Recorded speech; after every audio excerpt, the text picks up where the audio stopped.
All right, guys. So, sorry about that. Some tough technical difficulties. We are going to do the answer key for 1.2a. What's your angle? As you can see on the screen here. I'm on page 33 in your book. All right, so we learned about some new vocab words. So we're going to use those now. We have some great examples here. First, we're going to name all the relationships that apply. So you can see that right there, not just some of them. We have to name all of the relationships that apply for this one, okay? For this first one, I'm going to have to zoom in so I can write a little bit more neatly for you, and then I'll just scroll over for each one. But for number one, we have angle A and angle B labeled here, but you can see they share a common vertex, but nothing else. They don't share any common sides, and they are directly across from each other in those two intersecting lines. So we call those, if you remember correctly, vertical angles, which is one of our options there. So vertical angles. Number two, you can see that they're along this straight line here, right? So we are going to first off say that they are a linear pair. They form a linear pair. But we're also going to be able to say that they are supplementary. Supplementary. And you could also say that they are adjacent. They share a common vertex and a common side. So they're all three of those things. And actually, in fact, that's going to be a common theme. If you look at number three, those two angles, angle A right there and angle B right here, those are also all three of those things. They are a linear pair. They form this straight line here. Okay. They are supplementary, meaning that they would add together to give us a 180 degrees, and they are also adjacent.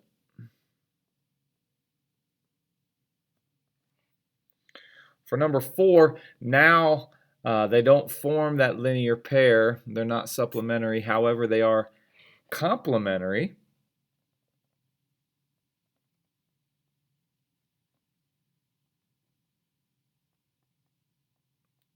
They are complementary, and they are adjacent also. You can tell that they share that common side right here and this common vertex. So they are both complementary and adjacent. Remember, supplementary is where they add up to 180 degrees, which is the same degrees as a straight line. But then complementary is where they have a sum of 90 degrees. So they would add up to equal 90 degrees. For number five, it's the same type of example there. They are complementary.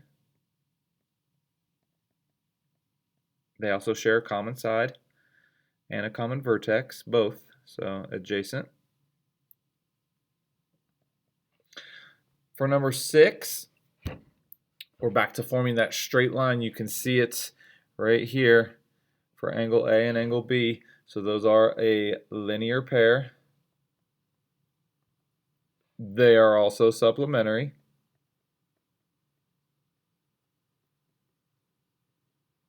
And they are also adjacent. And then you can see the same thing here for number seven.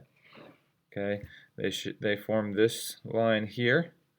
They are a linear pair. They are, let me fix that. That's kind of sloppy. Sloppy eye. Linear pair, they are supplementary.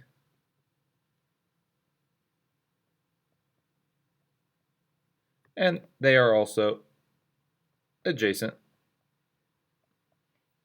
And then finally, number eight here. For number eight, you can see they share this common vertex right here in the middle, but they do not share any common sides. It's just like number one. Those are vertical angles. So with vertical angles, remember they are equal in value. They're congruent. Okay. All right. So if you turn to the next page, page 34, you'll see now you don't have to list all relationships that apply.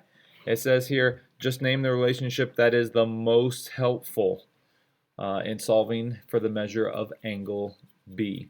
So you can see here for number 9, I've got this angle B, but I also have this angle that I know, this 140 degrees, and those two together form this straight line, meaning that they are a linear pair. They're also adjacent. They're also supplementary, and supplementary is what I'm going to use. That's what I'm going to name as the most helpful. Supplementary. And the reason I'm going to use supplementary is because I know that supplementary angles have a sum of 180 degrees. Oops. So if I already know that one of the angles is 140 degrees, then all I have to do is see what 180 degrees minus 140 degrees would equal. Minus 140, and that would give me my answer for angle B. Okay, 140 degrees taken away from 180 degrees just leaves us with 40 degrees. So angle B is 40 degrees. So that's all we're doing, is just naming the angle that helps us the most, and then using that to figure out what the angle or what the measure of angle B is going to be. For number 10, I'm going to use the same relationship, supplementary. Almost ran out of room there. Supplementary, and same thing. So I can see that they form this straight line here. They have they're a linear pair. So I'm going to do 180 degrees minus 53 degrees. That's going to tell me my measurement of angle B, and that is 127 degrees for that one. For number 11, this time they're not supplementary. They are, however, complementary, which means they have a sum of 90 degrees.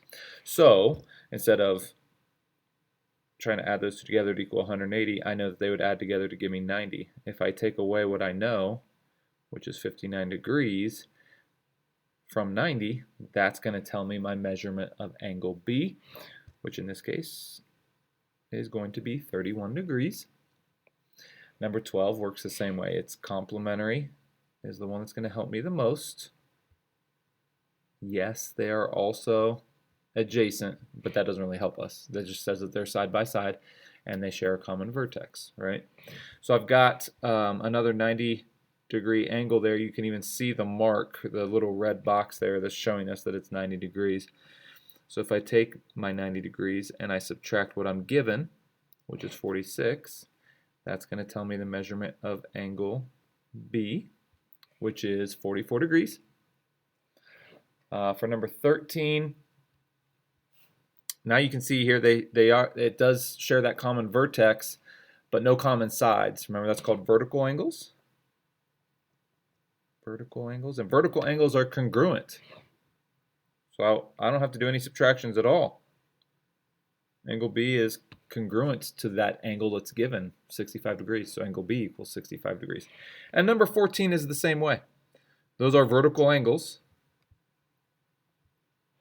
And because I know vertical angles are congruent, I know that angle B is also equal to 55 degrees. Last but not least, I have number 15. Those are supplementary.